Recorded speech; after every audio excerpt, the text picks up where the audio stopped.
कौन परम योगी हैं? तो भगवान कह रहे आत्मोपम्येन सर्वत्र समम पश्यति यो अर्जुन। यहाँ आत्मा का अर्थ है शरीर। जो शरीर की उपमा से सर्वत्र समभाव रखता है। शरीर की उपमा से कैसे? आत्मोपम्येन, आत्मा की माने शरीर की उपमा से सर्वत्र समभाव रखता है। कैसे? शरीर के किसी अंग में कष्ट हो हम ये नहीं चाहते। चाहते? कोई भी नाखून में भी कष्ट हो तो हमको लगता है कि ये ठीक नहीं है। आप लोग देखे होंगे बहुत सारे लोग ये कहते हैं कि कहीं अगर बाल तोड़ घाव निकल जाए तो कहते हैं ये बाल तोड़ जो है सबसे कष्ट देने वाला घाव। कहते नहीं, जुखाम हो जाए तो ये जुखाम जो है बहुत खराब। आंख में दर्द हो जाए बोले बाकी तो सब ठीक है, आंख में दर्द होता है, बहुत कष्ट होता है। कान में नाक में हो जाए, पता है दांत का दर्द सबसे कठिन। पैर में हो जाए तो कहते हैं तो पैरों में दर्द हो जाए, चलना फिरना मुश्किल हो जाता। जब जिस समय जिसमें पीड़ा हो वो कहता है कि ये ठीक नहीं, तो उसको पूछा जाए फिर कौन सा ठीक है? कोई कह दे तो ठीक होगा। बोले नहीं, हम शरीर के किसी भी अंग में पीड़ा हो ऐसा नहीं चाहते। सारा शरीर हमारा हर समय स्वस्थ रहे। समझ में आई? महाराज जी कहते हैं कि शरीर के काम अलग अलग है। हम बाएं हाथ से शौच साफ करते हैं, दाएं हाथ से भगवत सेवा करते हैं, भोजन करते दाएं हाथ से, और पैरों से चल करके जाते हैं। काम सबके अलग अलग है। काम अलग अलग होने पर भी हमारा ये भाव नहीं रहता ये दायां हाथ इसको काट के फेंक दिया जाए तो कोई दिक्कत नहीं, ऐसा रहता है। अथवा दाएं हाथ में कभी चोट लग जाए तो कोई आदमी कहता है ये दायां हाथ, बायां हाथ अच्छा है, चोट लग गया, दाएं हाथ में नहीं लगना चाहिए, ऐसा कहता है। वो कहता है नहीं, दायां हाथ भी अच्छा रहना चाहिए और बायां हाथ भी अच्छा रहना चाहिए। तो समानता हुई ना उसकी। शरीर के किसी अंग में पीड़ा हो ऐसा वह चाहता नहीं है। बोले जिनका ऐसा भाव रहता है सयोगी परमो मतः, भगवान कहते मेरे मत में वह श्रेष्ठ योगी है। समाज में सबके साथ व्यवहार सम करने की जरूरत नहीं है। सम व्यवहार करने वाला तो पशु हो जाएगा। व्यवहार यथोचित रहे लेकिन भीतर ऐसा भाव रहे कि सब सुखी हो। हम लोग जो पढ़ते हैं ना, सर्वे भवन्तु सुखिनः सर्वे सन्तु निरामयाः सर्वे भद्राणि पश्यन्तु माँ कश्चित् दुःख भाग् भवेत्। किसी को कभी दुख न हो, कोई संसार में दुखी रहे नहीं। जिसके भीतर ऐसा भाव होता है भगवान कहते हैं वो श्रेष्ठ योगी है।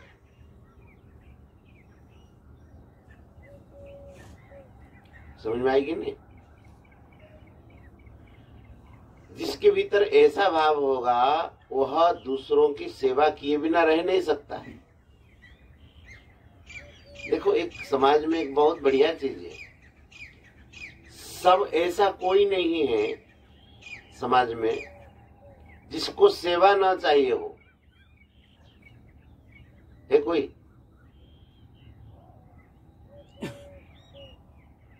संसार में आदमी व्यापार करना चाहता है तो कौन सा व्यापार करना चाहता है? जिस व्यापार को, जिस चीज को लोग चाहते हो वही व्यापार करे। कौन सा व्यापार खोलेगा? जैसे आपको व्यापार करना है तो आप देखेंगे कि हम जो है कौन से चीज की दुकान खोलेंगे, व्यापार कौन सी चीज करेंगे। भोजन तो सबको चाहिए ही चाहिए, तो राशन की दुकान कर देते, क्योंकि राशन के बिना तो आदमी जिएगा नहीं। जिस चीज को बहुत लोग चाहते हो, जिसकी मांग संसार में ज्यादा हो, लोग वही व्यापार करते हैं।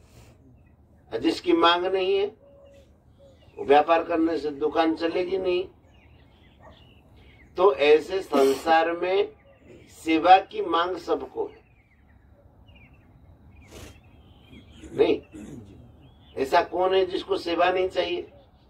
आप में से कोई है ना? लेकिन हम लोग उस व्यापार को करना चाहिए, करते नहीं है, समझ नहीं है। ऐसे दुकान खोल दो तो ज्यादा लाभ होगा,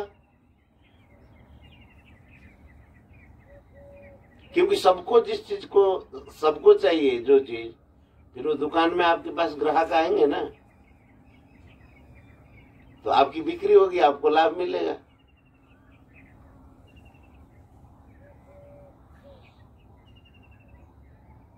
अब जैसे मान लीजिए छाछ सबको चाहिए गर्मी के समय में, तो छाछ अगर बना दिया जाए तो सब पिएंगे। जिस चीज को सब पिएंगे, पी करके खुश होंगे, और वो खुशी का फल किसको मिलेगा? जो उसमें प्रयास किया होगा। तो संसार में सबको सेवा चाहिए। कैसी सेवा करनी चाहिए, इस विषय में महाराज श्री बोले कि रामायण में कहा है, सेवहि लखन सिय रघुवीर ही। सेवहि लखन सिय रघुवीर ही। श्री लखनलाल जी श्री सीताराम जी की सेवा करते हैं। कैसे करते हैं कि एक उदाहरण देते हैं, जिमि अविवेकी पुरुष शरीर ही। कैसे सेवा करते हैं? जैसे अविवेकी पुरुष, देहासक्त पुरुष जैसे देह की सेवा करता है। समझ में आई क्या?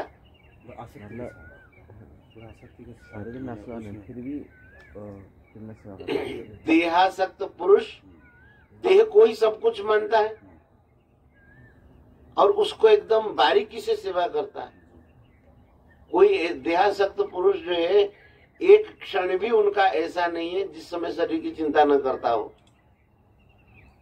और जो देहासक्त पुरुष नहीं है, वो सोचते कि चलो नहीं हो तो नहीं हो, क्या फर्क पड़ता है।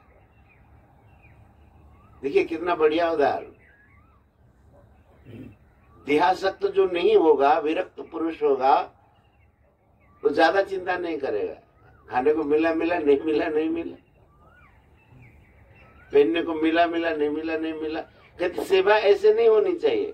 सेवा कैसे होनी चाहिए? जैसे अविवेकी पुरुष शरीर की सेवा करता है, सेवा ऐसी होनी चाहिए।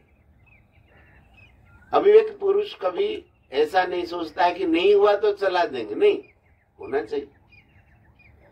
तो हम अपने लिए तो विवेकी बने रहे, लेकिन दूसरों की सेवा करते समय सेवा के लिए अविवेकी हो। कैसे? पूरा मन लगा करके सेवा करें। गीता जी में भी कहा है, सक्ताः कर्मण्य विद्वांसो यथा कुर्वन्ति भारत, कुर्याद विद्वांस तथा शक्त चिकीर्षुर लोक संग्रह। कर्मों में आसक्त मनुष्य जैसे कर्म करता है, कर्माशक्त मनुष्य कैसे कर्म करता है? पूरा जुझ करके कर्म करता है, रात दिन एक कर देता है, सब कुछ उसी को मानता है। विद्वान पुरुष को चाहिए कि कर्म तो ऐसे करे, कुर्याद विद्वान तथा अशक्त। लेकिन विद्वानों में और आसक्त पुरुषों में यही फर्क रहेगा, कर्म करने की शैली तो वही रहेगी विद्वानों की, जैसे आसक्त पुरुष करते हैं। लेकिन इनमें भाव यही रहेगा कि असक्त, असक्त माने आसक्ति शून्य होकर। समझ में आएगी नहीं बात? काम ऐसा नहीं कि हमको तो कुछ नहीं चाहिए, हम क्यों करेंगे, नहीं, फिर वो योग प्राप्त नहीं होगा। जो मनुष्य सेवा ज्यादा लेता है, सेवा लेना तो पड़ेगा, उपाय तो है नहीं, संसार से सेवा लेना ही पड़ेगा, आपके पास उपाय नहीं है और कुछ है। कोई उपाय? कोई कहता हम तो कुछ नहीं लेते, वो मूर्ख है। अब जैसे यहाँ हम बैठ के सत्संग करते हैं, तो ये क्या ये घर आपने बनाया? तो यहाँ बैठने की सेवा ले रहे हैं कि नहीं ले रहे? अब वो दरी में बैठे हुए, तो दरी आपने बनाई, तो उसका लाभ ले रहे कि नहीं ले रहे? तो संसार में ऐसा कोई नहीं है जो सेवा न लेता हो। जैसे आप रास्ते से चलते हैं, रास्ते पर, रास्ता आपने बनाया, सड़क, कुएं से पानी पीते, ट्यूबवेल आपने खोदा है, तो सारे संसार से सेवा लेते ही, उसके बिना चल नहीं पाएंगे। तो हमारा क्या कर्तव्य है? हम समाज की, संसार की सेवा करें, अपने से जो हो जाए। ऐसा नहीं कि सेवा करेगा मतलब अपने से जो ना हो उसका प्रयास करे, अपने से जितना बन जाए वैसी सेवा करे। और सेवा सबको चाहिए, सेवा करने वाले को भगवान कहते सहयोगी परमो मतः, वह मेरे मत में श्रेष्ठ योगी। सेवा कैसे करें? विरक्त पुरुष जैसे नहीं, आसक्त पुरुष जैसे सेवा करें, लेकिन खुद आसक्त न हो। समझ में आई कितनी अच्छी बात कहते हैं? आसक्त पुरुष जैसे सेवा करें, लेकिन खुद आसक्ति से मुक्त हो। अपने लिए तो फिर भी अनासक्त पुरुष जो है ज्यादा सोचते नहीं अपने सेवा के लिए, लेकिन दूसरों की जो सेवा की जाती है तो उसके लिए ज्यादा सोचते हैं। क्यों? महाराज जी एक उदाहरण देते हैं, कहते हैं कि जैसे आपका कोई हाथ टूट गया, और ये हाथ टूट गया, तो डॉक्टर क्या करता है? हाथ में पट्टी बांध देता है, और पट्टी बांध करके गले में उसको लटका देता है। कैसे लटका देना? बाएं हाथ मान लीजिए आपका लटका हुआ है, तो कहीं आप जा रहे हैं तो दाएं हाथ क्या करता है? भीड़ में जैसे जा रहे हैं, वो दाएं हाथ ऐसा करता हुआ जाएगा, भीड़ को हटाता हुआ नहीं जाता। क्यों? हाथ को बचाते हैं, उस हाथ को धक्का न लगे। और देखेंगे मक्खी भी बैठ जाए उस हाथ में, दाएं हाथ उसको उड़ा देगा नहीं, क्योंकि वो जानता है कि इस हाथ में अभी बल नहीं है और इस हाथ में ताकत है। जो निर्बल है, बलवानों का काम है कि उनकी सेवा करे। महाराज बड़ी अच्छी बात कहते हैं, बलवान हर समय निर्बल व्यक्ति की ऋणी है, धनवान हर समय गरीबों की ऋणी है। उसका नाम धनवान क्यों है? गरीब है इसलिए धनवान है। पंडित हर समय, विद्वान हर समय अविद्वानों की ऋणी है, इसीलिए उनको पढ़ा दे। धनवानों को चाहिए कि अगर गरीबों में कमी है तो उस आवश्यकता की पूर्ति करे। जिसके पास ताकत है उनको चाहिए, जिनके पास ताकत नहीं है उनकी सेवा करें। नहीं, अब कोई हाथ बीमार पड़ गया तो दूसरा हाथ उसको बचाता है, तो जानता है कि इस हाथ में अभी ताकत है नहीं। तो ऐसे संत महापुरुष सोचते हैं कि हम तो शरीर से अलग हैं, शरीर से अतीत है, हमें अनुभव है, इसीलिए इन दुखों को हम आसानी से सह जाएंगे, हमें कोई फर्क नहीं पड़ेगा। जैसे उदाहरण से कभी भोजन नहीं मिला मान लीजिए, तो जो शरीर से अनासक्त हैं तो वो तो अति सहज में सह जाएंगे, नहीं मिला तो नहीं मिला, क्या फर्क पड़ता, शरीर तो हम है नहीं। लेकिन दूसरों के ऊपर वह आपत्ति अगर आई, तो दूसरों को भोजन नहीं मिला, तो उस समय वो ऐसा भाव नहीं रखते कि नहीं मिला तो नहीं मिला, ऐसा नहीं रखते। उनका क्या भाव रहता है, अरे हम ना शरीर से अतीत इसलिए सह गए, ये तो अभी शरीर आ सकता है, ये तो सह नहीं सकता है, इसलिए उनके लिए भोजन की उचित व्यवस्था की जाए। नहीं समझ में आए? अब जैसे छोटा बालक, अब हम लोग कोई चीज ना हो तो कहते छोड़ो, नहीं हो नहीं, लेकिन उसके मन में कोई चीज हो तो क्या कहते, अरे उसको पहले कहते कि नहीं कहते, क्यों? आप में उतनी ताकत है कि आप उस चीज को छोड़ देंगे, आपके लिए कोई महत्व नहीं है। लेकिन बच्चे में तो वो ताकत नहीं है ना, उसको तो वो चीज बढ़िया लगती है, इसलिए उसको दो। तो ऐसे संत अपने सुख दुख की बहुत ज्यादा परवाह नहीं करते, लेकिन दूसरे किसी को कष्ट हो किसी प्रकार का तो उस कष्ट को दूर करना चाहते, ये विशेष बात है। अपने लिए नहीं चाहते, लेकिन दूसरों के लिए चाहते, दूसरों को किसी प्रकार से कोई कष्ट न हो। महाराज जी कहते हैं जिसके भीतर ऐसा भाव है, लोग प्राय सोचते क्या है कि हमको कोई बड़ा पद मिल जाए तो हम सेवा कर दे, वो बिल्कुल मूर्खता है। महाराज जी बोले पद मिलने से सेवा नहीं होगी, पद मिलने से तो चिंता अधिक बढ़ती है। सेवा तो होती है भाव से, जिसके भीतर ऐसा भाव होगा वो जहां भी रहेगा वहां सेवा करना शुरू कर देगा, और उसकी दुकान अच्छी चलेगी, नहीं ग्राहक ज्यादा आएंगे। कैसे? अरे उसका भाव है ना, सेवा तो सबको चाहिए, छोटे से लेकर के बड़े तक। अब देखिए संसार की कैसी व्यवस्था बनी हुई है, अगर हम एक दूसरे की सेवा करें तो सबका कल्याण हो जाए और सबको सेवा मिल जाए।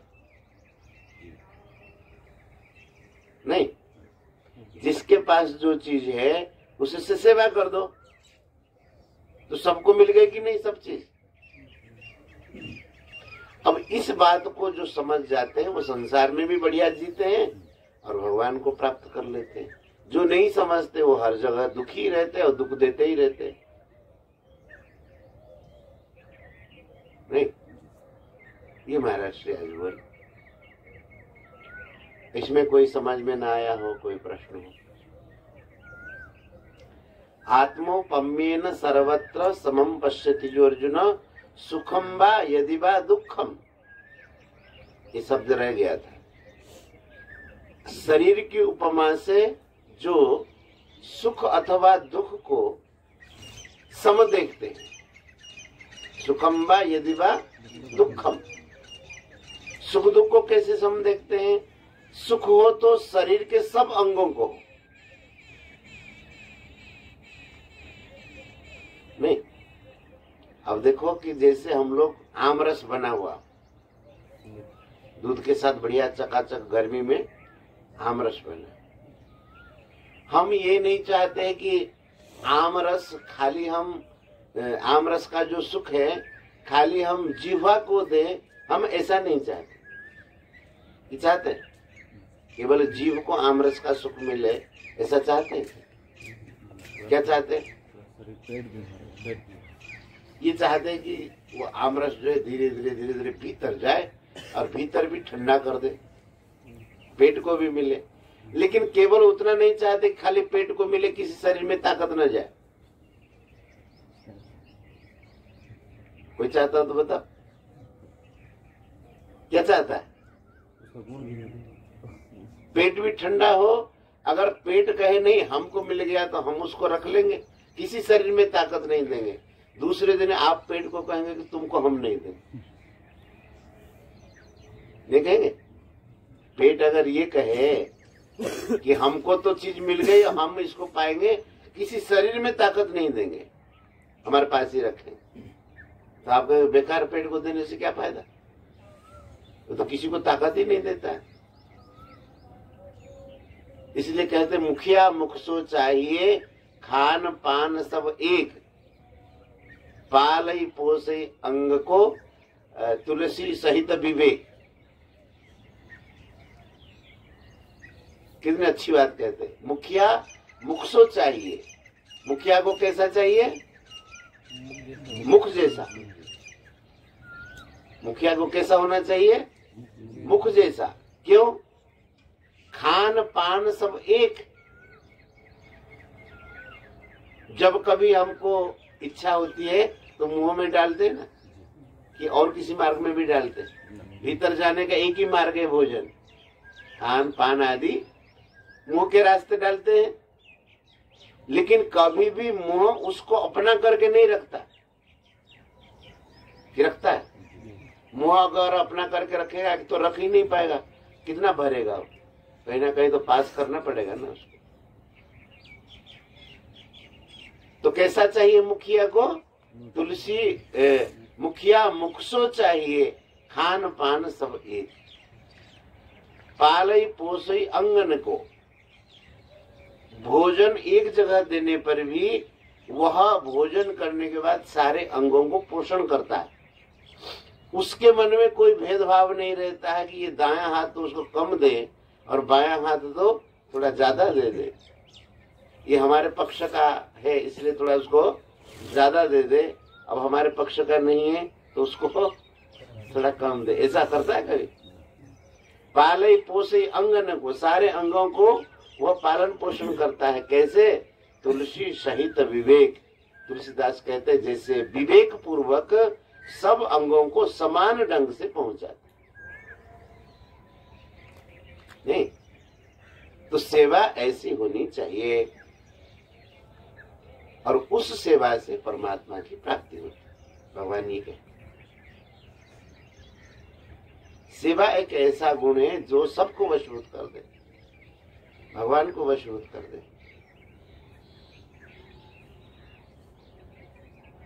आज महाराज से यही बोले, यहीं पर रुके, क्या समय हुआ?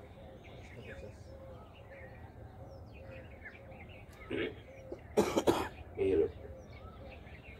गोविंद जय जय गोपाल जय जय गोविंद जय जय गोपाल जय जय गोविंद जय जय गोपाल जय जय गोविंद जय जय गोपाल जय जय राधा रमण हरि गोविंद जय जय राधा रमण हरि गोविंद जय जय श्री राधा रमण हरि गोविंद जय जय राधा रमण हरि